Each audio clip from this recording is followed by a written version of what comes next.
Hello, everyone, and welcome to Police Off the Cuff, Real Crime Stories. I'm your host, retired NYPD Sergeant Bill Cannon, a 27-year veteran of the NYPD.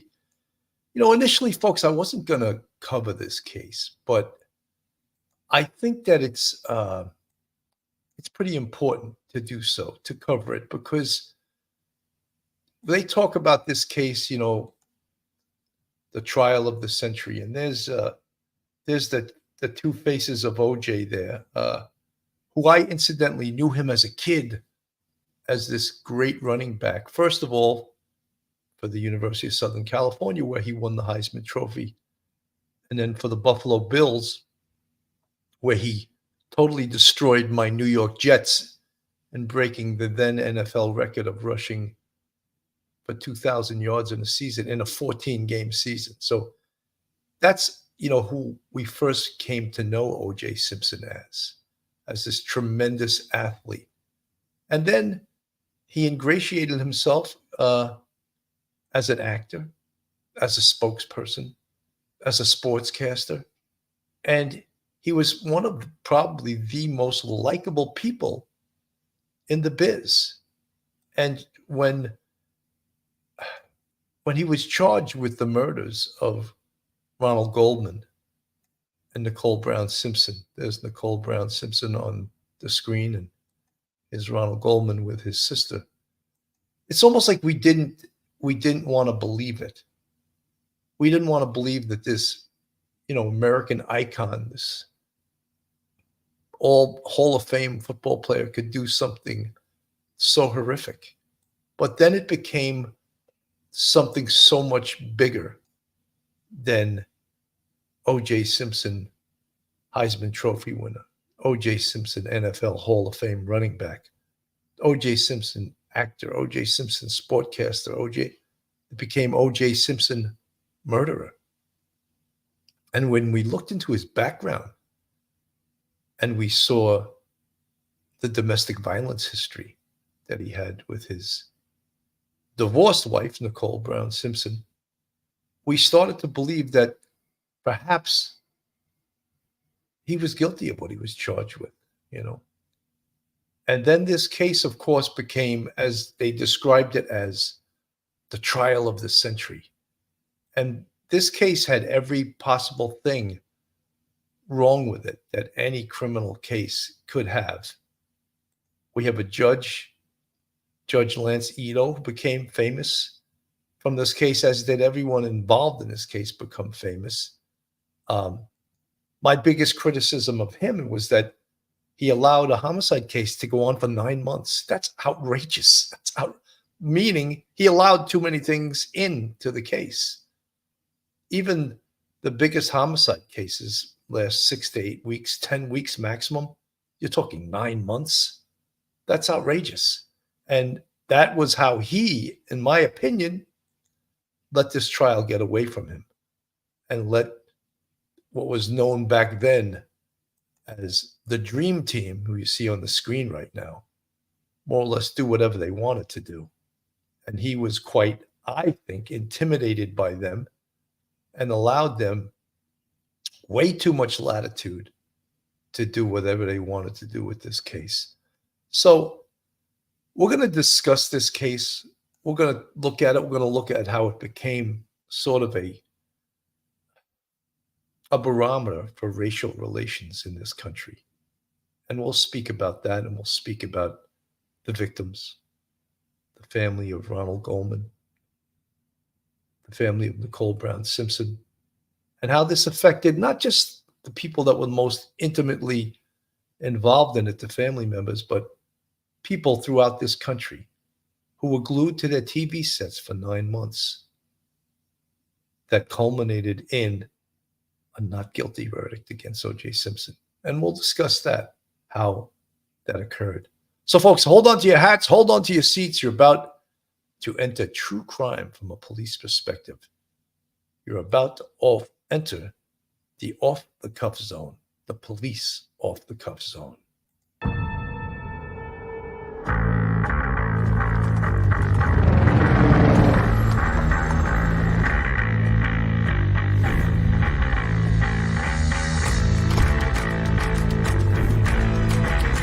to be some common sense. Yes, sir. They have the car stopped at 10th and Ranch Michael by there. We still don't know who pulled the trigger.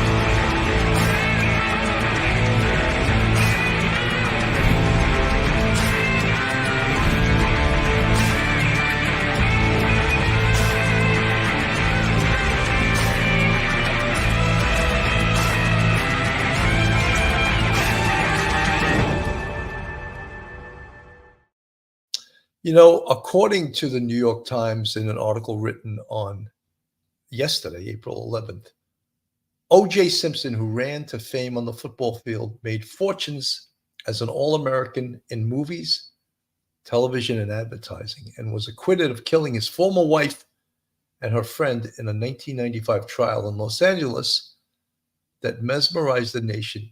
He died on Wednesday at his home in Las Vegas. He was 76. The cause was cancer, his family announced on social media. The jury in the murder trial cleared him, but the case, which had held up a cracked mirror to black, and this is according to the New York Times, and white America, changed the trajectory of his life. In 1997, a civil suit by the victims' families found him liable for the deaths of Nicole Brown Simpson and Ronald Goldman, and ordered him to pay $33.5 million in damages. He paid little of the debt, moved to Florida, and struggled to remake his life, raise his children, and stay out of trouble. In 2006, he sold a book manuscript titled If I Did It, and a prospective TV interview giving a hypothetical account of murders he had always denied committing. A public outcry ended both projects, but Mr. Goldman's family secured the book rights, added the material imputing guilt to Mr. Simpson, and had it published. In 2007, he was arrested after he and other men invaded a Las Vegas hotel room of some sports memorabilia dealers and took a trove of collectibles. He claimed that the items had been stolen from him, but a jury in 2008 found him guilty of 12 charges, including armed robbery and kidnapping, after a trial that drew only a smattering of reporters and spectators. He was sentenced to 9 to 33 years in a Nevada state prison. He served the minimum term and was released in 2017. The amazing thing, I think, about this case is, in my humble opinion, and many of you may disagree with me, I felt that OJ Simpson was guilty as hell, that there was so much evidence that he did it, but the jury chose to ignore the evidence. Instead, believing the dream team that this had to do with racism, had to do with a rogue LAPD detective by the name of Mark Furman, who planted evidence, and they created enough doubt in order for the jury to believe this. And that, to many people, was disturbing. And the fact that it was more or less opinions were split along racial lines. This was post Rodney King, a defendant who was chased by the LAPD, and in a nationally televised or repeat televised video of this, they beat him with nightsticks. A number of maybe 6 to 8 officers.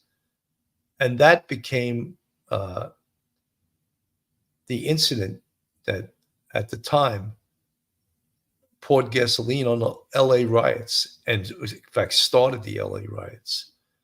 You know, Dan Abrams from News Nation, who is an attorney and a young reporter at the time, I'm going to play what he said. And this is very interesting because, as I said, many people in this case, their feelings were along racial lines. If you were white, you felt that he was guilty as hell.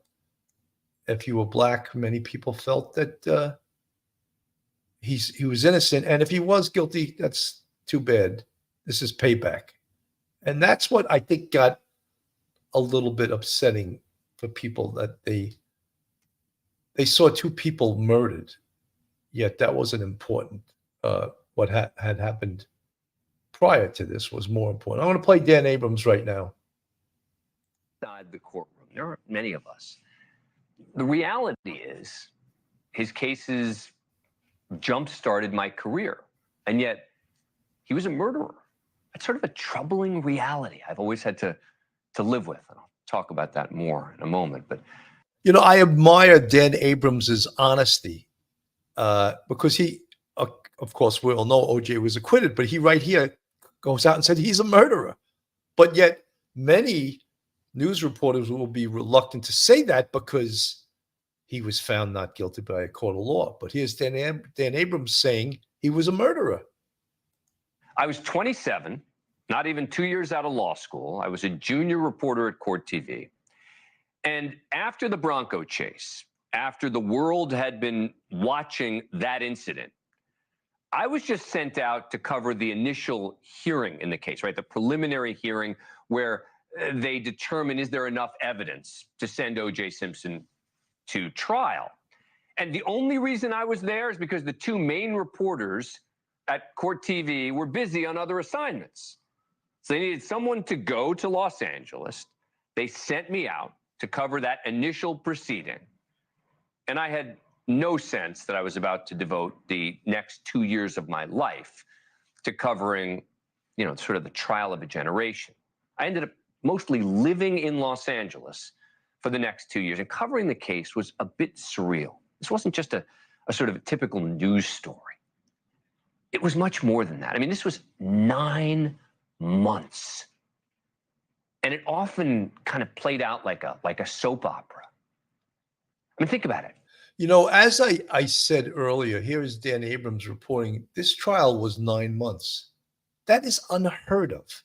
That is outrageous. That is ridiculous that a homicide trial can last 9 months. And it is all because, in my opinion, this man, he allowed 2 weeks to interview the DNA lab. 2 weeks.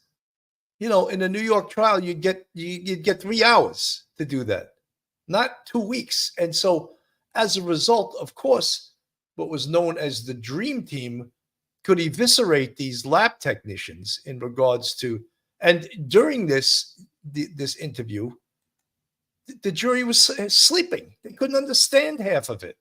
So it was like, that's where the judge, Lance Ito, should have drawn a line in the sand and said, no, you get 3 hours, you get 5 hours, you get 1 day, whatever it was, not 2 weeks to interview lab technicians in regards to the DNA evidence.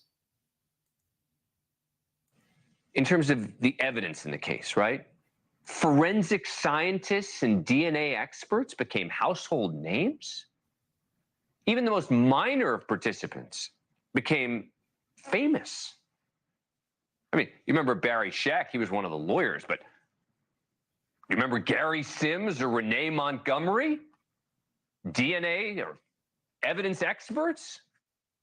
At the time, oh, Renee Montgomery. Those of us who covered the trial became sort of mini celebrities too. I was just a lawyer just out of law school, and suddenly I was in People magazine.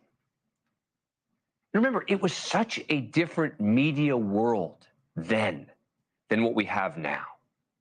We got the internet, we got streaming, we got the ability for everyone to show it. Back then, broadcast networks weren't going to cover it gavel to gavel. They had other stuff they had to show, and they had to pretend like they didn't care about this case. But CNN and Court TV were the two places you went to watch this case. And this was the beginning of cable news. This is when cable news was just starting to kind of explode. So, you know, many of the media entities that kind of take themselves very seriously didn't want to cover the story at first. New York Times and the Washington Post and the broadcast networks, but they eventually gave in. Every single day was an event, and I think that's part of why the case became kind of a national obsession. Now, it was a huge difference between what was happening inside the courtroom and what was happening outside, all right? Outside the courthouse, it was nuts. There were vendors hawking T-shirts and jewelry, baseball caps, and, for example, there was a watch being sold that had the second hand of a police car chasing a Bronco. There was a Jell-O mold of Judge Ito's face. There were board games of the OJ Simpson case. There was a baseball. Just to make a little comment on what Dan Abrams is talking about, that's one of the dangers, and we've discussed it here, of cameras in the courtroom. This case it was bigger than any TV show. It was a live trial that, millions of people were watching every day. When this case was over, the prosecutor, Marsha Clark, signed a $4 million book deal. So it was like people were getting rich off the murders of Nicole Brown Simpson and Ronald Goldman. And OJ, of course, walked away free. And serious-minded people, I think, can't even stomach the thought that OJ Simpson was even remotely innocent. And when you mention to people that actually believe it, they get highly insulted. And in my opinion, I think this was a case of jury nullification, meaning they could have, and Geraldo Rivera actually said the same thing. I didn't get this from him. I had thought this before, that they could have watched videotape of this murder with a clear shot of OJ's face doing it, and they still would have let him walk. It was absolutely jury nullification. No matter what the evidence was, they were not going to convict him. And I firmly believe that. And as we said, there was a huge divide in this country, right down the middle, and according to what race you were, on how you felt about this case. I'm not saying every single black person thought he was innocent. I'm not saying every single white person thought he was guilty. But the evidence in this case was, to me, overwhelming that he did it. And yet they disregarded that evidence, and he was acquitted. Ball cap made for every single lawyer. I mean, you could buy a Gerald Ullman baseball cap. He was a law professor that the defense brought in for part of the case. But inside the courtroom, where I spent so many days, we were all very tightly compacted in there, right? Because any seat in that courtroom was jealously protected. And it was a different world. There were rules that you had to abide by. I remember at one point, there was a rule of no gum chewing allowed in the courtroom. And apparently Judge Ito, who had his own camera facing towards the gallery, spotted me chewing gum. And I got approached and challenged about it. And I remember saying at the time, well, because you were allowed to have sucking candy, just no gum. And I remember saying at the time, well, someone gave me what I thought was a candy, and it turned out to be a chiclet. So it turned into gum. But anyway, I was let to go on it. This is just sort of showing you how ridiculous the trial had gotten, and how, what was really important. Was the gum chewing important, or was reining in people and establishing a framework in this trial so that people weren't allowed to interview witnesses for 2 and 3 weeks? I think that was more important than gum chewing. Go back to Dan Abrams. Big picture, in the criminal case, the evidence was overwhelming, right? Bloody glove. Remember, one was found at his home, the other at the crime scene. Nicole had bought him these exact gloves. The blood of OJ and the victims in his car, the unexplained cuts on his hands, blood found at Simpson's home. Nicole having put pictures of her beaten face in a safe deposit box just in case? Or it's presumably OJ's hair found at the crime scene and on Ron Goldman? There was fiber evidence. The killer's bloody footprint being OJ's size, 12, very big. Nicole's blood found on his sock. It was a mountain of evidence. It's when you hear, as Dan Abrams is recounting the evidence, any one of those things potentially could be enough in a murder trial to get someone convicted. But he listed about 8 or 10 pieces of physical evidence that, well, apparently that wasn't good enough for the jury. They can't believe he did it. His blood is in the crime scene. His blood, Nicole Brown's blood, is on his socks. The gloves had his blood on. I mean, just outrageous. This is the amount of evidence. Yet, think of that word, jury nullification. Like I have never seen in a case that has gone to trial, ever. But despite all of that, those of us who were in court every day were not surprised by the verdict. Maybe we were a little surprised by how quickly it came in after such a long trial. We weren't surprised by the verdict. And it's not because the prosecutors screwed up the presentation of the evidence. They were okay. They were fine.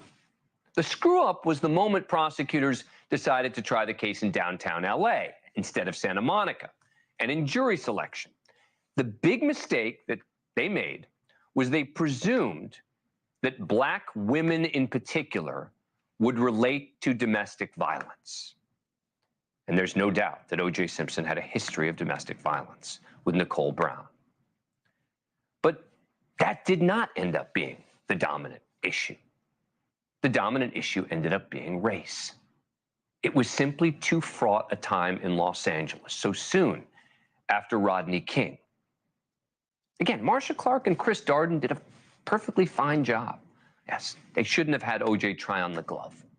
That was dumb. Yes. And Mr. Simpson indicating that his fingers are all the way into the blood and run. All right. Thank you, counsel. I was thinking This Last is night- Ronald Cochran on the screen. about this case and their theory and how it didn't make any sense and how it didn't fit and how something is wrong. It occurred to me how they were going to come here and stand up here and tell you how OJ Simpson was going to disguise himself. It's no disguise. It's no disguise. It makes no sense. It doesn't fit. If it doesn't fit, you must acquit. But that didn't determine the outcome. It was the relationship between the community and the police. And most importantly, the minute the defense was allowed to talk about race, and you could throw in someone like Mark Furman, and they were able to chronicle racist things he had said in the past. There's no way Mark Furman could have planted the glove. No way. But the things he said were ugly. And that was devastating to the case because it gave jurors something to hang their hats on. Look, the defense big picture, the theory was absurd. The police were both completely incompetent in how they handled evidence. They messed this up, they dropped this, they were sloppy, but when it came to planting evidence, they were masterful. The jury was never going to convict this man at this time. Just as I said, and Dan Abrams is reiterating that, is that this is known as jury nullification.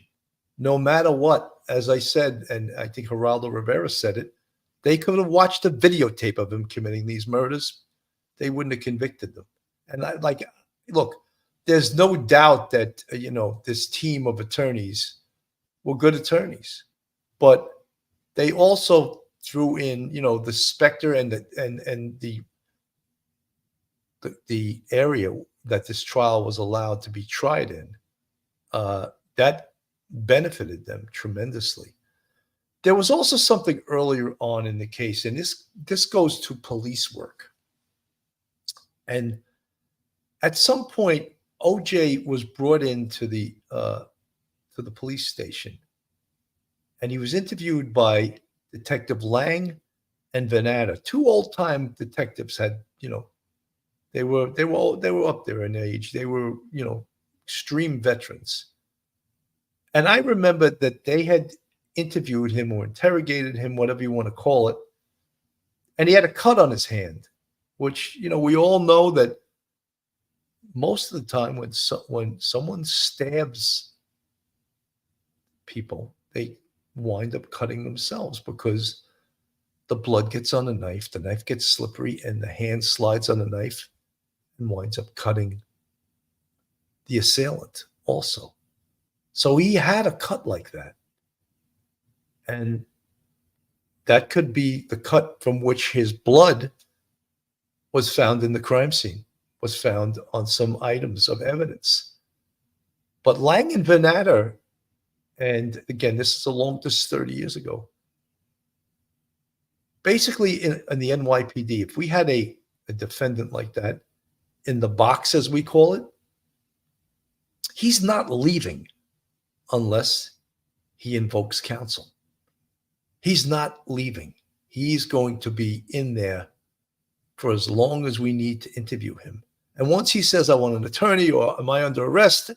And if you don't have probable cause at that point, then you have to let him go. But they did what I thought was a little bit of a short interview, and he walked out of the station house.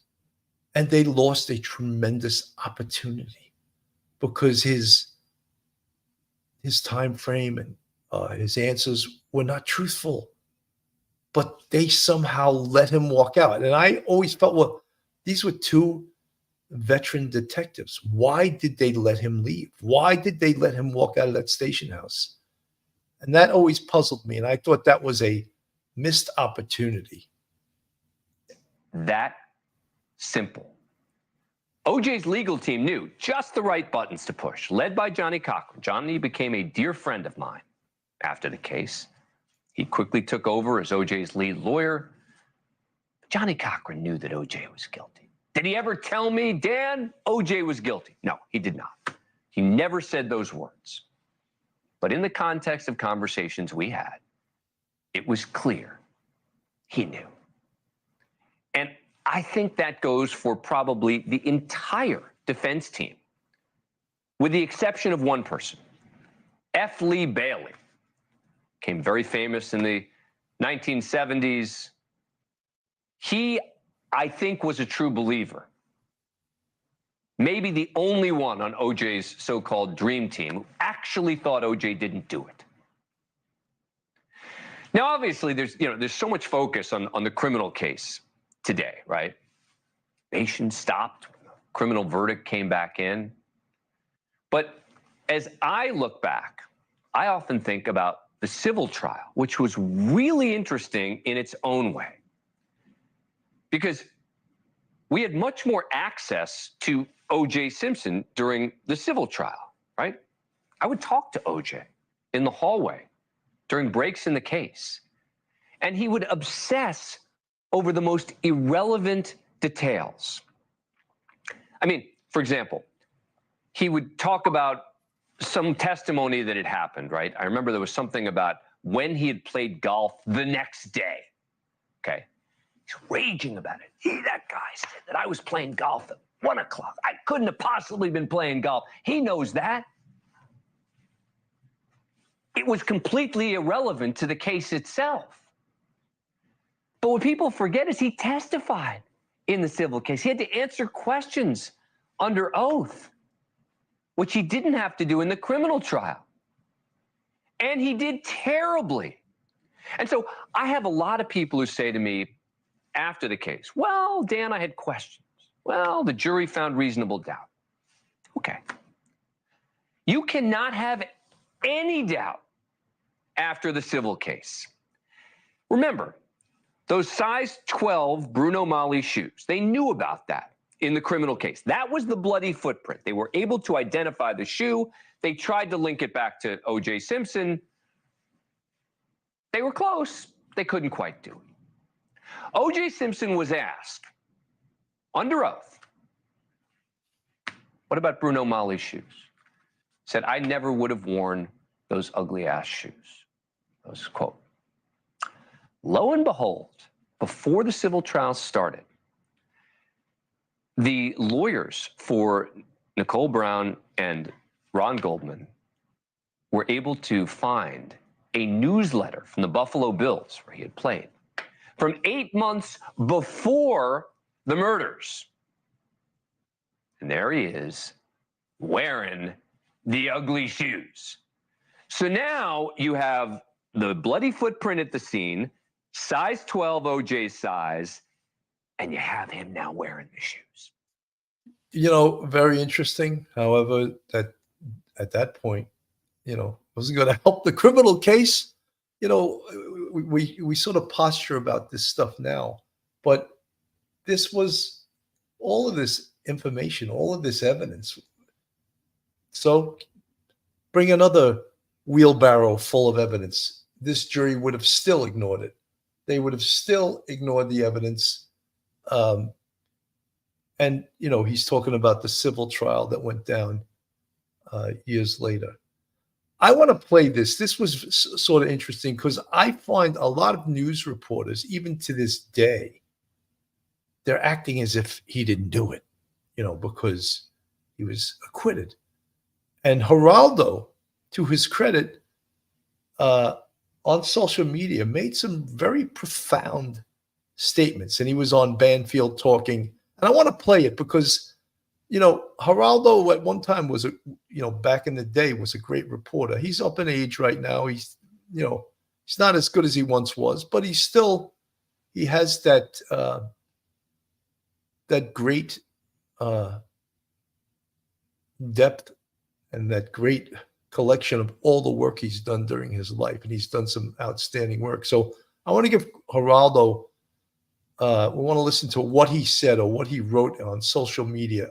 And Banfield talks about it. News Nation's correspondent at large, Geraldo Rivera, discussed the racial undertones of the OJ case on social media. And this is what he wrote. Very interesting. Simpson exploited our nation's racial divide to avoid being found guilty of the brutal slasher killings he perpetrated on Nicole Brown Simpson, his children's mother, and her friend Ron Goldman.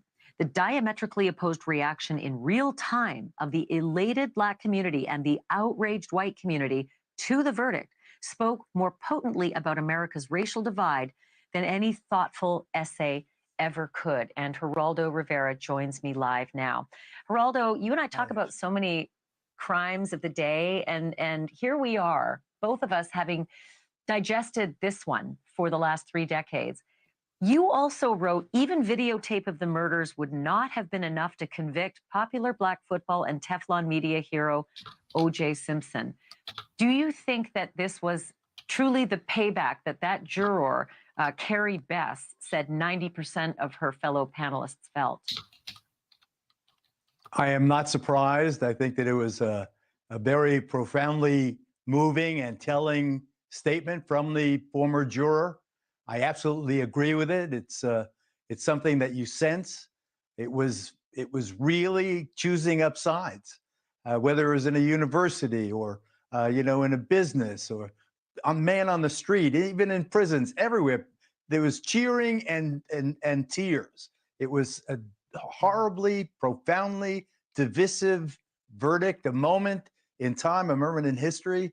It was a reaction to Rodney King. It was a reaction to a lot of bitterness, a lot of incidents that have happened over the decades, the long generations of our existence as a nation. It's so telling and depressing because it is real and it haunts us, Ashley, to this very day. Thank you for what. So a profound statement by Geraldo, because as I said, many news reporters are still acting as if, oh, he was acquitted. He died, an innocent man. Is there anyone out there that thinks that OJ died an innocent man? Well, according to the record, he was acquitted in that case, right? So he was acquitted. So yeah, he was innocent in that way, but he was found guilty after a civil trial that uncovered many of the things that the criminal trial created doubt upon. And I want to play a little bit of K-Me, thank you, member for 14 months. Wow, thank you for joining us. Thank you for supporting Police Off the Cuff Real Crime Stories. This is from Ron Goldman's father. And, talk about the victims in this case, the Goldman family, who really was innocent in all how he just happened to be with Nicole Brown when her, when OJ came a-calling, and, you talk about even murders like this too, motive. He had all the motive in the world, and he had opportunity, he had desire. He had a history of domestic violence that they just poo-pooed, because he had this reputation as this real good guy, this nice guy. Oh no, he would never do that. This is the Hertz Rent-A-Car spokesperson. This is the actor, this is the Hall of Fame football player. But what people didn't know, he was also a wife abuser, a domestic violence person. And did the jury even consider that? I don't know. I don't know what they considered. Again, I believe this was a case of jury nullification. This is from Ron Goldman's father. You can read this on the screen. Of OJ's death that said, the only thing that I have to say today is that this is a further reminder of the loss of my son, Ron. It is a further reminder of my son's murder and a reminder about the many years we have missed Ron. OJ Simpson's death is a reminder that Ron and Nicole were murdered by him. I am not going to react to my thoughts about him dying. I have nothing to say about him. My response will not be about OJ's death, but about the loss of my son's life by him. Also reacting to OJ's death is Kato Kaelin, a star witness during that murder trial. Kaelin was living in a guest house on OJ's property at the time of the murder. He put out this statement a little earlier. I've been asked to comment on the death of OJ Simpson. Foremost, I'd like to express my condolences to the children, to Sydney and to Justin, to Jason and Arnell. They lost their father, and that is never easy. I wish to express my love and compassion to the Goldmans, to Fred and to Kim. I hope you find closure. And finally, to the family of the beautiful Nicole Brown Simpson. May we always cherish her memories. Nicole was a beacon of light that burned bright. May we never forget her. And Gloria Allred, who represented Nicole Brown Simpson's family during that murder trial, put out a statement saying Simpson's death reminds us that the legal system, even 30 years later, is still failing battered women, and that the power of celebrity men to avoid true justice for the harm that they inflict on their wives or significant others is still a major obstacle to the right of women to be free of the gender violence to which they are still subjected. So a lot of people reacting today to the death of OJ Simpson. So you could see people reacting, but I think that other than the family of OJ Simpson and maybe close friends, I don't think there's too many people on this earth that are shedding tears for him right now. He will always be viewed, in my view, as a murderer. Even all the great things he did in life prior to this, that incident can't erase or can't. That incident will be what he's remembered for. And even though a jury found him not guilty, I think that we're the jury of public opinion, and we don't matter really, because he walked, he was free, right? But we believe that he's a murderer, and we including whoever thinks that way. I'm not telling anyone out there who thinks he's innocent what to think, but this is what my opinion is here based on what I see as the evidence. Folks, this is Police Off the Cuff, real crime stories. If you like real crime, true crime from a police perspective, then you're in the right place. And if you're not subscribed to us, go on our YouTube, hit that subscribe button, give us a thumbs up, ring that bell, share us with your friends and your family, and hit the like button. If you want to contribute to us, we have a Patreon with 3 different levels, and we also have a YouTube channel membership with, count them, 5 different levels, and we appreciate. Yes, Nina Chandra, he's a double murderer. Yeah, a double murderer. Hey, it's Jay from the chat. He was a narcissistic sociopath who was a violent abuser and lying murderer. So he's in hell now where he belongs. He never shed a tear. And so why should we? Be gone, evil. Wow. Couldn't have said it better myself. Julia Ann, Bill, you said it. Actor. Yeah, he was a good actor. He knew how to act. You know, he definitely, and he came across, he was a charming guy. He was a likable guy from his public perspective. I don't think there's anyone before this had a bad thing to say about OJ, unless you knew him intimately. It's, this case raises so much emotion on so many different levels. I want to play a little bit of this. This was an interview of Kato Kaelin, a little more in depth than we just saw. But he was sort of the old California character, the slacker who lived seemingly for free at OJ's home. CEO statement. I've been asked to comment on the death of OJ Simpson. Foremost, I'd like to express my condolences to the children, to Sydney and to Justin, to Jason and Arnell. They lost their father, and that is never easy. I wish to express my love and compassion to the Goldmans, to Fred and to Kim.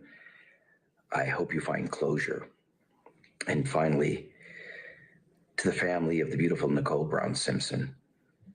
May we always cherish her memories.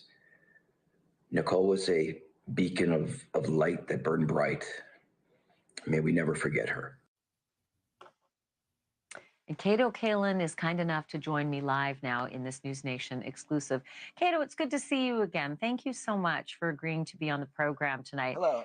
It's such a weird question to say, how are you doing, you know, especially today, but I do want to know how this news hit you this morning. Well, listening to your monologue, which was so eloquent, and I have to tell you that I'm sitting in this chair, and you took me like in a time machine back, and honestly, so many emotions were just brewing inside me, and it brought me back to 1994 and 95, and as far as this morning goes, I got up this morning and just saw over 100 messages, and immediately in my head I just said someone died. And after looking at the news stories, I saw that it was OJ Simpson. And I wasn't going to do any sort of statement. And I just had I was inundated with so many things. I said the best thing I could do is to sit down on my own feelings and give it some time and to express what you just played on your show. And it's true. And you know what? I'm thinking of the Browns family and Fred and Kim Goldman. And I don't think there ever will be closure because of what you said. I mean, there's closure because he's dead, but they live it every day. They miss their son, and the Browns miss their daughter. It's and of course Kim misses her brother, but there's closure, but it goes on forever. There never really will be. They can't be brought back to life. Well, you know what? It was really gracious and eloquent of you to put out that statement that strictly addressed those who have been so deeply affected, including OJ's kids, because some people might forget they lost their mother in a gruesome murder. And they have dealt with the aftermath of what the OJ image, has become, who is the only parent they had left. How have you been able to process? Have you ever had any connection to any of these players since the trial? Actually, after the trial happened, I made a sort of an oath to myself. I wanted to move forward because that's just really a dark period. And you know me somewhat. I'm really about light and laughter, and that part I wanted to be past. There's nothing I could do about the past. It's everything I was doing had to be present. I can always work that and make my future better, make future better for everybody else. So that's what I focused on, and I didn't go past. I mean, I had some messages from Tanya on Facebook, Tanya Brown. I did Kim's podcast, and so those parts I did. It was cathartic for me, but everything else I'm doing is just to make things better, not just for myself, for other people that, in my life. And I've lived by the motto since being raised by my beautiful parents in Milwaukee, Wisconsin. Large family is always pay it forward and make life better for the next person. And I believe in that. I do that every moment. You know, it's when we were going over those materials at the beginning of the show, it really does sort of catapult you back, but it's still hard to believe 29 years, right? Like that is just a lifetime. And so many of the people I work with weren't alive for this. I really wonder how, because, you know, back then we didn't talk about PTSD, right? We just didn't. It wasn't a thing. Now it is. Do you think that you suffered from PTSD? Do you have a place in your contemplation today where you have to really address what you went through and how it completely overturned your life? I'll tell you the truth. I'm blessed that I have the best friends in the world, the best family in the world, because when you have that backing, you can conquer anything, and they not only keep you humble, but their word, their guidance make things a-okay. You know, actually, you think about the trial. It's going on 30 years.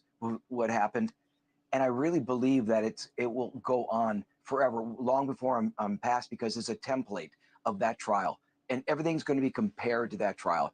I mean, you had a ESPN doing an Oscar-winning documentary. You had a show with Ryan Murphy producing that won 8 Emmys, and it's all about this trial, and every trial will be compared to that one. And like I said, it's never going to end. It'll go on forever. But as far as the PTSD, no suffering at all. I'm so glad to hear that, because, you know, when a horrible crime happens, there is a reverberation, a huge ripple effect on so many people, not just those who are close in the family, but others, friends, associates, those who are swept up, were in the wrong place at the wrong time. And there's no more example of that than this trial. People had no idea what was coming their way. And I know that you've said before you believe OJ was guilty. I think you also said that he would never confess, not even on his deathbed, and that's where we are. So I suppose you're not surprised that we've landed on this day this way. Well, I believe in God. I believe in heaven, and I sure hope I end up there, even if it's a guest house up there. But I hope I end up in heaven. And I don't know if he had that moment of penance where you had that saying in your last moments on your deathbed. But I doubt it. I don't know. I just think, boy, I would think a person has to make peace with their maker. So I'm pretty sure that he kept everything until the day he died, and only he knows. How do you think OJ Simpson will be remembered, given the extraordinary fissure in society, mostly along racial lines, when the verdict came down, and then the 29 years since, and all the behaviors we've seen him display? Well, the point you're saying is terrific, because of the Simpson trial, of the verdict, we had split screens of white and black reactions, and we all saw it. It was played over and over on TVs, 150 million people, and it was repetition. And that just brought us so far back as a society. And we've never recovered. And then we had the George Floyd situation, and it got even worse, and it's on that way. And I live in LA, and I got to tell you, LA, crime is accepted. You can shoplift up to $850 and not be arrested. And if it's acceptable to have crime, there's going to be more and more criminals. And it'll never be fixed, and we're going to continue to be backward as a.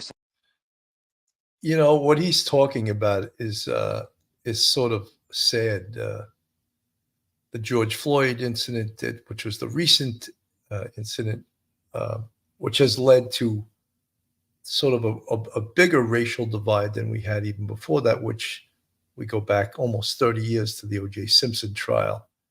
And it was split, of course, among a racial divide. And that's a sad thing. It's a very sad thing. Folks, if you're looking for a great attorney in the New York metropolitan area, then Joe Murray is your man. Joe's a retired NYPD police officer and a fantastic defense attorney.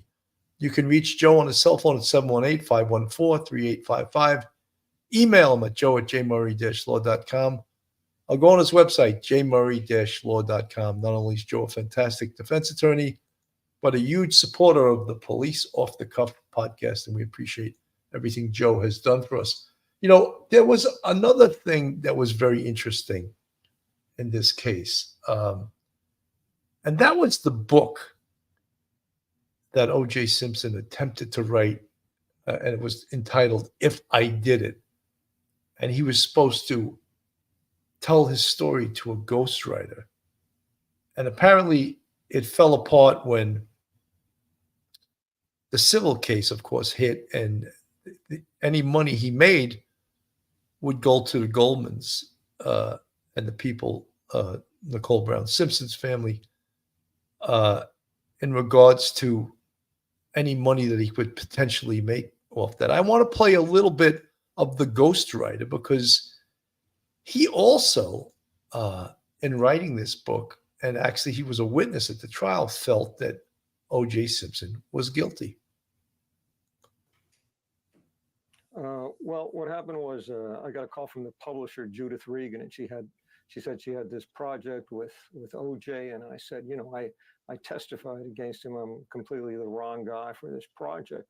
But, you know, I'd done a number of bestsellers for Judith, and she trusted me. And she thought that if anybody was going to elicit an actual confession out of OJ, I might be that person. So initially, I said I didn't really want to go into business with him. And the legal team over at HarperCollins sent over documentation. And I saw that the deal was made with his children. And I figured, well, you know, if they get a little something out of this, it's not a bad thing. So I signed on and got on a plane to Miami and flew down to meet OJ. You And said, the first thing go ahead. he said to me was, you know, the opening words, you know, we shook hands and he goes like, have you ever heard of a man being put away for murder by a wailing dog? Wow. And so he was basically saying, I know who you are and I remember who you are. And we sat down and had lunch and, you know, got off to a slow start, but things took off from there. Do you think that was maybe one of the reasons why he agreed to do it? What was in it for him to have you, someone who testified against him, as his ghostwriter? You know, I don't know if he gave it that much thought. You know, that somebody presented a deal to him, and I guess he thought the terms were agreeable, and he just, well, let's get this done. Let's do this job. And we sat down, and it's a form of therapy. Ghostwriting is a lot like therapy, you know, for the client. They sit there and you walk them through their history. In this particular case, it was one chapter of his history that everyone was interested in, and so that's what we focused on. So you said that he never expressed any remorse in the course of your working with him. Did you think he was guilty while you were writing this book? Oh, you know what? At one point, you know, we're in the hotel suite working together, and we'd been working for a few days, and he said, you know, Pablo, now that you know me a little better and maybe like me a little bit, do you still think I did it? And I said, I'm sorry, OJ, I thought you did it when it happened a dozen years ago, and I still think you did it. And he exploded, and it was a lot of theatrics because a few moments later, he was laughing, and he said, I know you think I'm guilty, and he thanked me for being honest with him. And as I've said in the past, it wasn't, you know, like I'm a big brave writer. It's just that we were in the middle of working on a book together, and if I had lied to him at that point, it would not have helped the project in any way. So I was just honest with him. You describe him as someone who would explode at you in moments like that, and then minutes later start laughing.